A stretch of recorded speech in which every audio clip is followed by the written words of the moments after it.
Our next speaker who we'd like to welcome to the stage is Kari Ardalan, and she is the head of digital and scaled success at Qualtrics, and she's going to be covering unlocking digital success. So without further ado, Kari, I'd love to welcome you to the stage. Thank you. Hi. So as Christy mentioned, I'm Kari Ardalan. I run digital and scale success for Qualtrics. Today we're going to talk about unlocking digital success. It's a heavy topic, right? There's a lot to cover, but hopefully this is a blueprint for you on how to build out a program at your org, no matter what size or stage that you're in. So digital success, right? It is everywhere. It is the hot topic. It's all over LinkedIn. It's all on the webinars today, right? But it really is no longer a choice. It is a necessity. It's how you're going to achieve those golden words of scale and profitability. And it's how you will not just survive this economic downturn, but it's how you're going to thrive in the future. At Qualtrics, we have our own XM Institute, and they found that 42% of customers want to do more via digital and self-service. And those customers will be loyal to the companies that put effort into that and succeed in it. So it really is something we're moving towards, right? We're all being told to do more with less. This is how we do that. So everyone comes to me, they're like, that's great. How do I influence my stakeholders that this is important? I'm at a startup and we have 100 customers, right? If I'm a startup, this is around achieving growth and competitiveness. This is around entering the market, laying the foundation, investing in few small channels, and ensuring that you can grow with scale and an omni-channel approach. If you're a growth company, we are no longer in the stage of growth at any cost, right? This is around sustainable growth. And through digital and scale success is how you're going to do it. And then if you are an established company, this is absolutely not a choice. This is how you become a market leader, and you remain a market leader as those markets evolve. So you don't want to just say, oh, I'm going to do digital, right? You have to say, what are my objectives and what are my outcomes? Now, your objectives could be around profitability and scale, which I mentioned before. It could be around increasing your reach and engagement and talking to customers via multiple channels. It can be around impacting your customer experience or product-led growth, which is another hot topic, right? Then you want to decide, what are the outcomes? What am I looking to influence at my company? Is it retention and expansion? Is it my CX metrics like NPS and CSAT? Are we looking to reduce cost to serve or have FTE savings or deflection? Or do we want to increase our customer health score? So to give you an example, at Qualtrics, we are focused on three things. The first is scalability and profitability. Traditionally, we were very high touch. We hired ex-consultants. We managed accounts in a very hand-holding fashion. Well, as you can imagine, in this economy, we can't just continue to throw headcount at all of our accounts. So we had to bring in digital and scale. We don't want to do that, though, at the cost of the experience or that high-touch motion. And we want to not just retain our customers, but we want to improve retention and expansion. So that's a massive one for us. We also are a CX company. We are heavily invested in our NPS. So we read all of the comments, right? We want to make sure ease of use of the product is high and ease of doing business with us. And then the third one is around improved adoption. We want to get our customers using the basic features and then moving them along the maturity curve to what we call our advanced features, which is XMLS. So then you need to assess your company's readiness, right? And this is a very, very important step. Doing digital is like climbing a mountain. This backdrop is very relevant to that, right? Like, you have to understand where you are in that journey. When I started at Qualtrics, everyone says they have bad data. We had really, really bad data, probably the worst I've ever seen. We also had no email tool. So I was starting with the bare bones, but they wanted to do full omni-channel, full customer base, all these different approaches. It was like, great, well, we're here and I need this many things to get to the top of the mountain. So you really need to understand, what are your strengths, what are your weaknesses, opportunities, and threats. You do that by looking at the customer. So you want to know, what segments are you looking to support? Within those segments, what personas, what journey do you want to take them on, and via what channels? Then you want to think about your product. How intuitive is it? Is it one product line? Is it multiple product lines? That's going to really help you understand what channels you need to utilize to support that.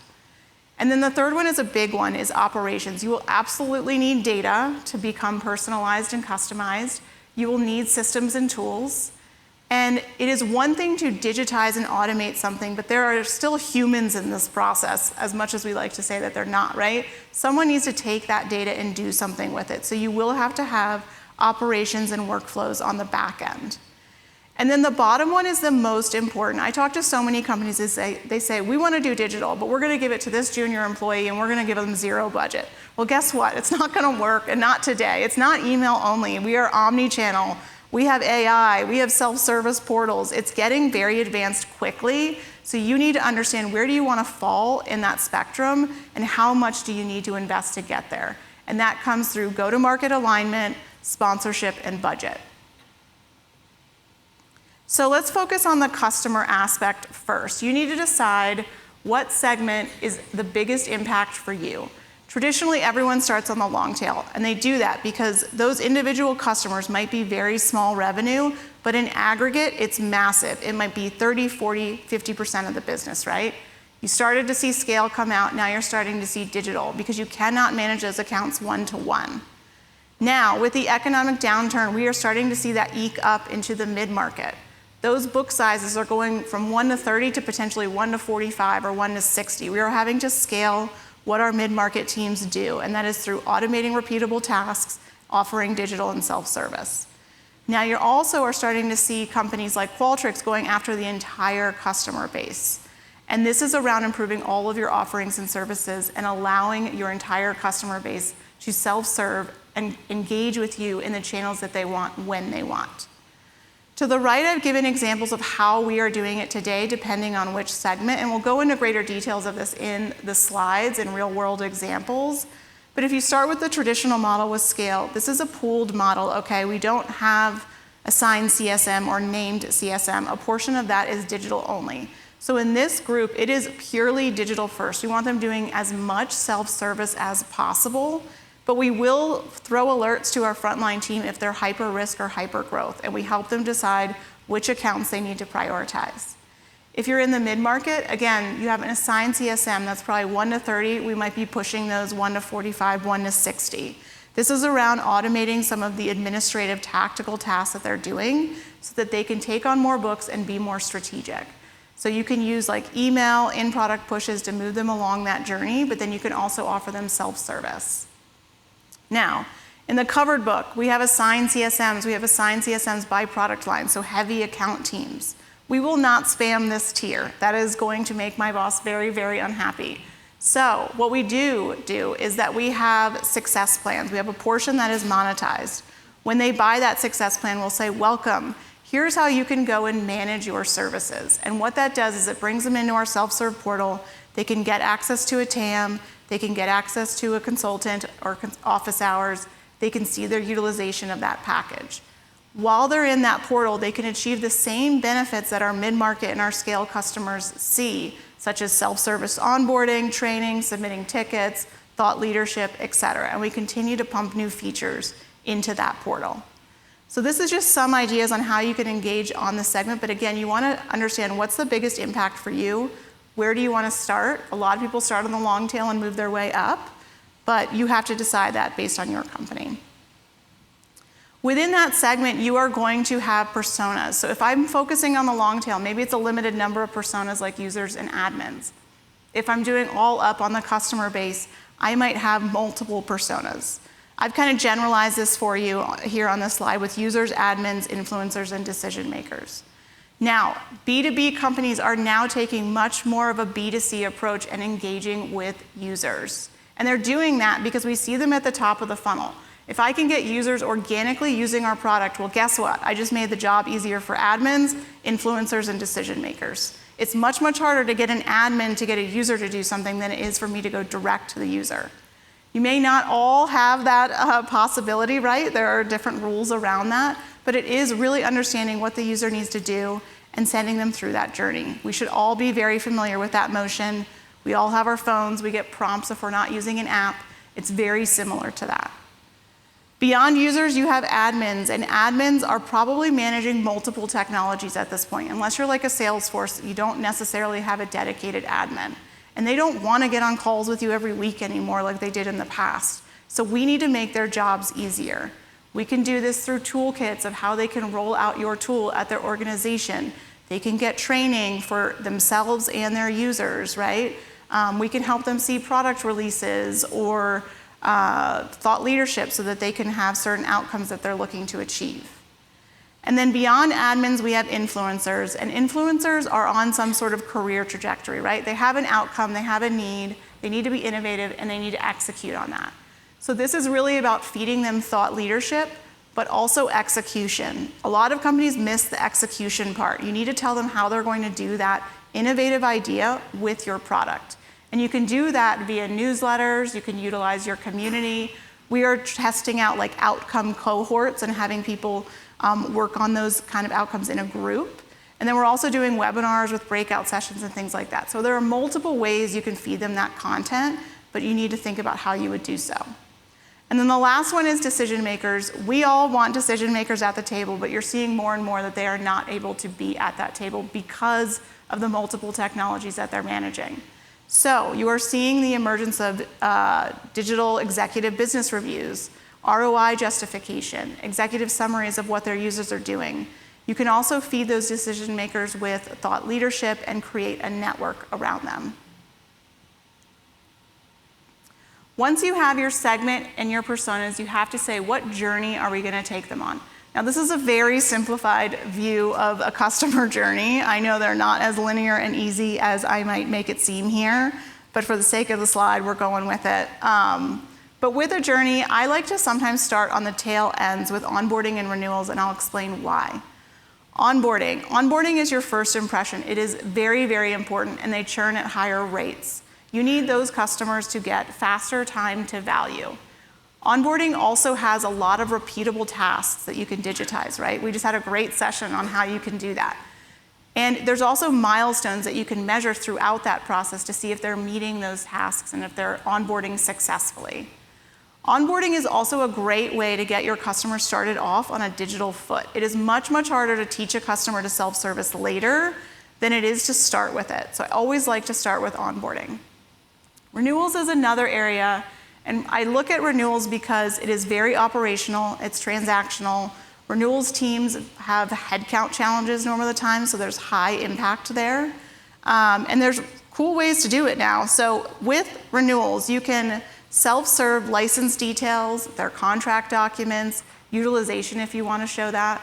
You can also use different digital journeys to gather their intent to renew, their billing contact and details, their PO, and then it can go straight into the transaction. Other things that you can do is full-on e-commerce. When I was at Zendesk, from sub 25K customers did full self-service renewals. And what that looks like is you could have upgrade gamification, you can have downsell swap plays, and you could have standard pricing and packaging and see what works and then let your frontline teams know. Expansion is a little bit of a tougher one. This one you want to partner with marketing and say who owns it, right? Like marketing for me tends to own expansion and then I support it in a value messaging way. But that one you want to work with marketing first to see who should own expansion. I myself like to focus on adoption and retention first, and then of course we always like to see customers grow. Adoption is a meteor one because you have year 1 customers all the way to year 10, year 20. You might have multiple product lines, so it gets very convoluted quickly. So with adoption, I really like to focus on the health score. I like to zoom out and solve for the 80%. And then there's also ways that you can automate repeatable frontline tasks in this motion to allow the frontline to be more strategic and offer higher touch to their customers because you're self-serving the low-hanging fruit. Now, in tech, they always want you to go straight to the flashy, cool features in digital motions, right? That is not necessarily going to work. So this is why I like to start with the health score. I like to take that segment we picked earlier on, take that health score, filter it out, and say, what is plaguing the 80%? I will tell you 9 times out of 10, if you're looking at the long tail and the mid-market, it is the basics. So if I go start with flashy features, I am going to miss the mark with my customers or my users because they aren't even using the basics. So always take a look at that health score, understand where you're going to prioritize and where you are going to mitigate risk. Now we have our segment, our personas, we talked through our health score. Now we're gonna talk through what channels we would utilize, right? So you have your traditional outbound channels. Those were the push channels. Those are channels like email, in-product, one-to-many, and social media. You also have your inbound channels. You're starting to see more and more inbound channels being used today, and I'll explain why. But those are your community, self-serve portals, your support portal, chat bots, those types of things. And then you also have your frontline. Your frontline is a channel. Do not separate digital from frontline because it will fall flat. Everything should be digital first, and when that doesn't work, you should send alerts to your frontline teams. Now, if you are a startup, you might want to look at fewer, more cost-effective channels, right? Like maybe email and a community. If you're a growing company, this is more of an omni-channel approach that you might have in product, email, and a community. If you are an established company, this is a multi-channel approach. Multi-channel is giving multiple entry points into that journey and allowing your customer to take that journey in a channel of their choice. Now, what does this look like in practice? Let's say onboarding. I don't care if they do onboarding in my LMS, if they do it through my in-product walkthrough, or if they do it in my self-serve hub. I just want them to self-serve and reach these milestones effectively. So that is what multi-channel journeys look like. So it depends on what stage you are, how heavily you want to invest in, but you want to figure out what strategy works best for you. Now, you have to really orchestrate how these channels work together, right? Traditionally, we were push, push, push. We would spam the heck out of our customers. Those push channels are oversaturated. We don't want to listen to them anymore. So you have to be much more thoughtful about how you are using those. So what you are seeing today is a lot of companies are doing one push to a pull. That pull is to a self-service inbound portal, okay? That can be your community. It could be your support portal. It could be a whole hub like we're building at Qualtrics. When they're in that portal, you can then take them on a dynamic journey. You are also seeing companies invest in this strategy because when you're programming emails, it can get convoluted very quickly. You have contacts, you have localization, you have all the segmentation. Sometimes when I'm building out one journey, I have 20 different things I have to program in, right? And that gets very heavy fast. But if I have a portal, a lot of those things could be automated, like localization, right? And I can build more dynamic journeys based off of user data in that portal. So it's much more agile, much more easier to configure, so that's why you're seeing people move more to that strategy. Once they're in that portal, again, you're taking them on that dynamic journey and you're monitoring how are they engaging, are they reaching certain milestones. This is where you can use email again, but you have to be thoughtful about it. If they are stalled or if they are not engaging with digital, you can give them prompts to go back into that journey to complete it. Again, if they are not, you would then alert your frontline teams. That will look different depending on what segment you're supporting. If it is the long tail, we are sending them straight alerts. If it is mid-market, it is a combination of here are the most important alerts, and then here's a dashboard of insights of how they're engaging with digital and the milestones that they're reaching and where there are risks or expansion opportunities. If it is covered, I am just giving them dashboards and insights. So again, you want to orchestrate how all of this works together and be thoughtful about it so that it feels interconnected from a customer perspective and like you know who they are, where they are in their journey. Next, I want to talk about measures of success. You can drown in marketing metrics, right? You can also spin them to make yourself look better, but we want to run an effective program, not a fake program. So I boiled them down to 3 categories: reach, quality, and impact. When you're thinking about reach, this is total touched by customer count or ARR. If you're thinking about email, it's an open rate. If you're measuring your self-serve portal, you're looking at monthly active user or monthly active customer. We at Qualtrics want 80% of our customers using our self-serve portals. We want them to be self-sufficient. When you're thinking about quality, it's how good is the content or the call to action that I'm sending them. For email, that is your click-through rate. Or if you have great product data, you can measure feature uptake. Did they go and use that feature that I just pushed them to use? If you're talking about self-serve portals, this is goal completion. And goal completion is if I sent them in there to onboard, did they reach those milestones via self-service and complete the goal 100%, 80%, and so forth? The final one is impact. And this is where we talked about in the first few slides, what are the outcomes we're looking to achieve? How are we looking to influence retention and expansion, our health score, any frontline cost savings or deflection, and how are we going to communicate that to stakeholders? Now let's go to what this looks like in practice. So at Qualtrics, we do a multi-channel journey. I've kind of simplified this, but we do things via in-product, via hub. We have an LMS, but I didn't want to overwhelm you all with all that stuff. So this is our most simple journey and probably our primary one. When a customer buys our product, we send them a provisioning email. That provisioning email has their login credentials. We pair all of their onboarding resources into that email, and that is our one-time push. We do that because it has a massively high open rate because it has their login details. So you want to think about that as well. That push pulls them into our self-serve portal. When they're in our portal, we understand who they are as a user. I know what they do in the product, I know their job title, I know their use case. And then I am sending them on a dynamic journey based on who they are. These started off as static checklists in our portal, but now those check marks are becoming dynamic objects that we will filter in and out based on who they are as a user. And it takes them through, here's all the things you need to do in our product, here's all the training you need to take based on the user you are, and here's all your self-serve resources so that you can be successful using our product and engaging with our company. We will then monitor onboarding milestones, day 14, day 60, day 90, and say, are they meeting those milestones? If they are not, we will use email and in-product pushes to get them back into that journey to complete those stages. If they hit an onboarding risk milestone, that is the alert we send to the frontline team saying, hey, this customer is at risk, you need to go engage and figure out what's going on.